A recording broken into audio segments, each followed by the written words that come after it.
Good evening.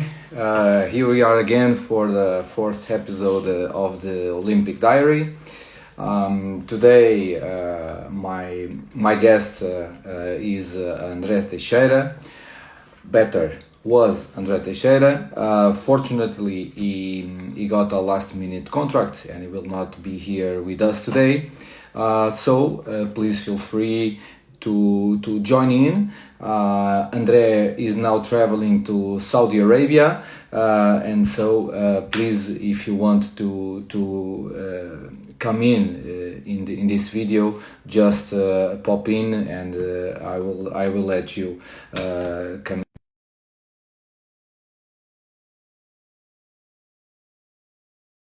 To say this, let's see if he comes in or not. Okay. Bo, thank you for watching. Hello, Mustafa also. So today we had this the second day on the men's Olympic tournament. The results, the morning started with Japan, Germany. It was a very good first half, a very serious, very dedicated first half of Germany, and the result was almost made on the first half, 21-10 at halftime. So second half, just rolling the game and a good win by Germany. Then we had Slovenia, Croatia. Honestly, I thought that Croatia would come up after try to regain the image after the first game that was not very well done, but an amazing Slovenia beat Croatia. Then we had Egypt Denmark. Egypt made a not very good first half. They were losing by 10 goals at halftime, 19-9, but they've done an impressive comeback. And even though that Denmark didn't was in any time, in my opinion, in trouble with the game, the result ended 27-30. Then Sweden, Spain, another very good win by Sweden. France lost their second game in a row against Norway. Amazing game. We will talk about it later. And the final game of the day, Hungary beat Argentina. For the people that are just joining us now, André Teixeira, the Portuguese goalkeeper coach, was supposed to be here with us. He had a last-minute contract and he needed to travel to Saudi Arabia. Best of luck to him. So if any one of you want to come live and join me today, you're free to do it. Just ask it, and I will of course let you come in. So the first day, the first game that we're gonna have a little bit of analysis today, it's the game Sweden versus Spain. Uh, it was a very good game by Sweden. The game was leveled until the 15th minute, but then Sweden, with very good defense and very good transitions, they were able to overcome Spain. Let me just tell you some highlights. If you want, please comment or interact, then we can have a little bit chat. The Swedish defense was very aware. The game plan of the Swedish defense was very aware of those last minute passes to pivot. They were always, the number 2 and 5 were always covering the pivot pass, and it was very hard for the Spanish to do it. They were in trouble, in my opinion. Offensively, they haven't found yet a right back that can make the difference. Alex Dujbaev, Makeda, Garciandia, they are not giving what the coach expected. The coach is rotating the three players there, but no one can give the performance that he wants. And the Spanish defense was they were very aware too. They started by 5-1, and minute 8 they came back to 6-0. Then 15 minutes they go again on 5-1, and then they need to come back because their front defender got 2 times 2 minutes, so it was hard for them to keep that pace. The first time that that they were doing 5-1 on the beginning of the match, for them, the Spanish players were always finding spaces on simple give and go situations, and they always could find a solution. But in my opinion, the Swedish defense was able to contact a lot. The middle of the defense was very good. The number 2 and number 5 were not flat. They were cutting and pressuring the line of passes, and they were not letting the Spanish game to go in with the crosses and the continuations. They were very aware of that, and they were always forcing the transition. Then the Spanish start to shake a little bit on the pass, and they were able to do it.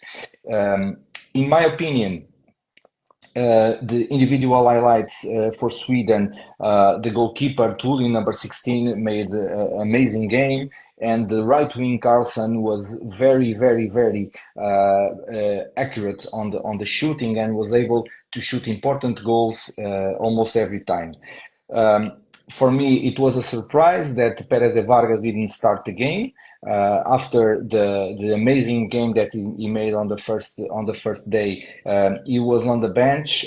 He got in and saved 3-7 meters almost in a row. But the coach option was for Corrales. But Corrales didn't. The defense did not help, and the offense was not corresponding with him. So on the Spanish side, I highlight Daniel Fernandez, the left wing. Is a completely different wing, in my perspective, from what we are having now in modern handball. Now the coaches search for big wings that can defend. For example, the Spanish have Miguelon, that is a wing that defends on number 3 on defense. It's very rare, but Daniel Fernandez give a completely different pace to the game, and he can shoot, he can break through fast, he can steal balls. Fast break is very good. And of course Casado can find always a solution in the different kinds of defense. The second game of the day that we're gonna analyze, it's the France-Norway. France, after the loss against Denmark on the first game, they were shaking a little bit, and that was you could see it on the players, and they were not sure of anything that they were doing. We know how these tournaments work. If you don't win the first game, second game, you are always with some not very good thoughts, and that can make you that can hurt your performance. Both of the 6-0 of Norway were the 6-0 of Norway was a flat 6-0, but the French 6-0 was very high on Sagunson. It was a clear game plan.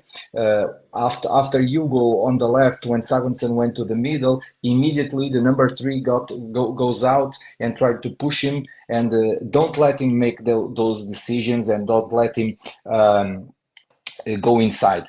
Hi Joseph, I see that you come in. I thank you for your message yesterday. If you want to come in with any question, please be my guest. I was talking about the highlighting some tactical situations. So France was doing that 6-0 that I told, with pressure high on Sagunson. The second half, I like more and more the defense, the French defense, because they were much more aggressive and tried to pressure a lot the movements, but it's one of the highlights that I will tell. The left back number 43 of Norway was amazing today. It was almost unstoppable. On offense, the French had a very hard job.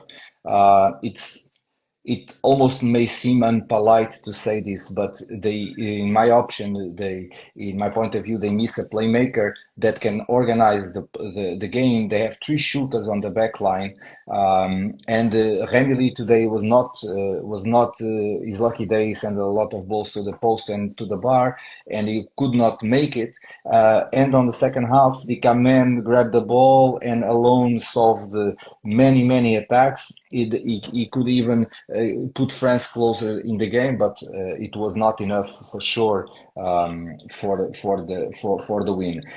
On the other end, Norway with a very uh, forcing always the transition, and on the attack always very incisive. And they didn't allow the France defense to cut line of passes. One of the things, coming back a little bit about the Norwegian defense, it was so good on the first half, that almost all the shots on the first 10 minutes were wing shots because they were forcing them to shoot on the wing. But Saveras today, again, amazing job that he was doing. And I think is one of the top highlights of the game. On the French side, of course, Dicamem today, top, amazing, as usual. If I was his coach, I would just tell him, "Hey, please don't always shoot on the first because Dicamem has this thing that he always shooting on the first. But the ball is very strong, is very how to say is very strong, and the arm is very fast. We saw that Savera sometimes was there, but the ball was going in. And for me, Luka Karabatic made a very good game on defense. They could not control everything because today the left back of Norway was one of those days that were wow, uh, amazing. Yes, Lars, thank you for your comment. Um, Also, how do you see the big difference in from Euro? Uh, yes. Slovenia, in my opinion, is putting a lot of effort in the national team.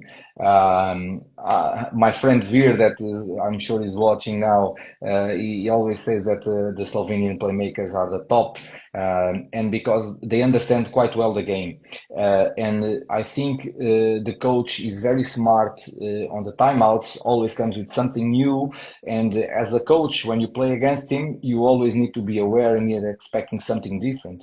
And he has so many alternatives inside his game that to prepare a game against Slovenia, you have to do a lot of work. In these competitions, you play one day, you play today, don't play tomorrow. But I don't think that if you all know that you are watching, but the practice is 50 minutes. On 50 minutes, you can just change and put some things inside, and it's not easy to be able to do it.